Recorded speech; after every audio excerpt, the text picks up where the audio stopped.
There's only one of you, yet there are countless hackers and threats to your computer. They come from all corners of the world.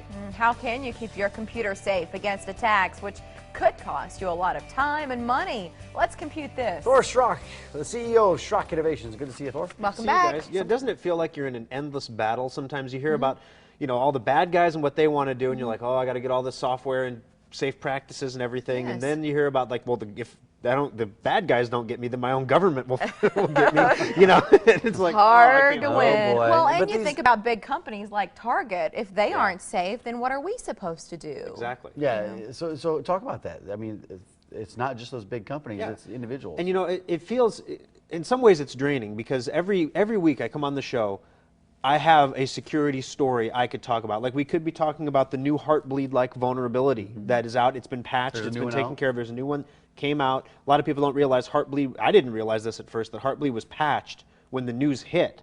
So the patch was already done, but the news hit and everybody ran with the news story and no one talked about that it was patched. Yeah. And so this time they didn't even talk about the vulnerability until they patched it, then they announced the patch. A little PR relations there.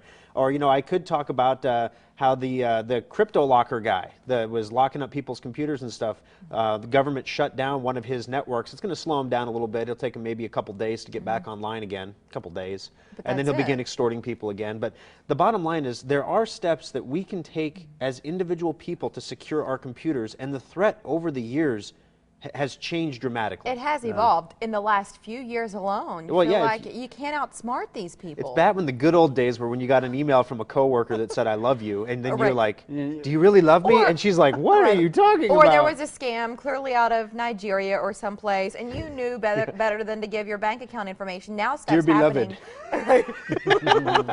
You knew better then, but now it's like stuff's happening and you don't even know that it's going on. You didn't go to that website. You didn't click on that email. And just yesterday, this will freak you out, just yesterday, there was a news story about how a computer in the UK just passed the Turing test. And the Turing test is when you can fool 30% of the people who are interacting into the computer to think they're interacting with a human online. So a computer now has fooled 1/3 of the people. It was a 13-year-old boy, because they said, 13-year-old boy doesn't know enough that if he gets something wrong, you're going to be like, well, he's 13. You know, if you ask him history questions, he's not going to know that. And if you ask him silly questions, he should know all those, and the computer can easily do the silly questions. So they tricked everyone into thinking this thing was real. So the world that we live in, the good old days were back when you were getting email viruses and we could tell you, just don't open the attachments, and antivirus is enough, and then you needed a firewall, then you needed, you know, 360 degrees of protection, and now you need secure updater, and it's like there's always this evolving line of threats, but the bottom line is they don't want your computer anymore. They don't want your information, they don't want your social security number, they don't want your online banking details. What do they want? They just want access to your computer. Because when they have a major breach at some place like Target, for example, and they get all those credit card numbers, these guys are sick smart. I mean, they're really smart. They know if they just, you know, make a bunch of clone cards and start shopping at Walmart, you know, they're going to get caught. So what they do instead is they use your computer to take those stolen credit card numbers and convert them into goods that they can then resell and launder those goods, basically, for real cash. A moment ago, we were looking at Secure Updater, and you mentioned that. Would you explain what that is and how does it help us keep our computers safe? Over the last year and a half, the largest growing threat vector has been, you know, the operating system now is much more, so much more secure than it was before. In fact, it's so secure that one of the security things I could talk about this week is there's a new vulnerability for Linux. The Linux kernel. Linux, the operating system that only techies use because it's free, it's open source, and it's the most secure thing on the planet, has a hole in it so wide you could drive a truck through it, and they got to patch it. So, you know, with all these things going on, the biggest threat vector we've seen, because it's so hard to get into Windows computers, that the bad guys are looking at Macs and they're looking at Linux computers because it's hard to get through the new Windows security. The best way to get through it, though, is not to get through it, is to exploit a program like Java or Flash or Reader that you have on your computer that's out of date. And Secure Updater does what to programs like Java? Right, it will automatically and silently, this is the important part, it doesn't bug you, it automatically and silently installs the most recent updates for all these, like 32 of these common programs, everything from Skype and Dropbox and VLC Player, all the way up to the common ones like Java that everybody has, Flash that everybody has. You need those in order them to if use you want your computer. Yeah, if you want to get on the internet and watch videos or have websites with menus, you need those two things.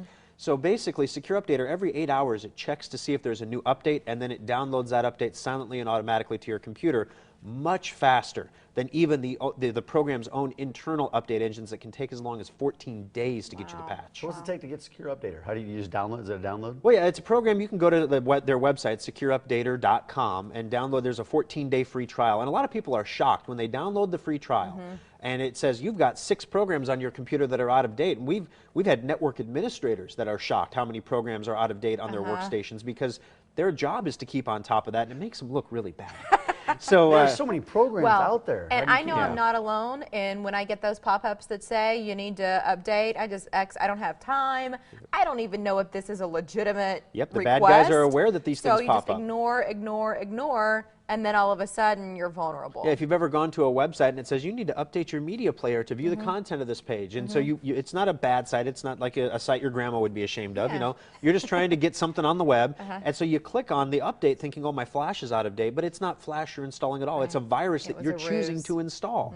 So you don't have to pay attention to any of those pop-ups anymore. If they pop up, then you know it's fake, because Secure Updater's got your back. Try that trial, because there's no cost to that. Then you can decide if you want to hold on to the subscription and keep it going for the next year. If something does happen, though, and you end up where your computer just crashes because the bad guys got a hold of it, you can get in touch with Thor and his team at 3 locations: Village Point, Papillion, and the original in Lincoln, online at ShrockInnovations.com. Thor Schrock. Well, thanks for having You're me, the guys. man. I appreciate it. And Thank hopefully you. people can keep their computers as safe as we reasonably can. That's right. It's one thing to not be like a super tech geek that's securing your network and doing everything else. It's another thing to know you need these basic protections and you just choose not to install them. When that happens, An easy way to do it. There's Here. something you can do.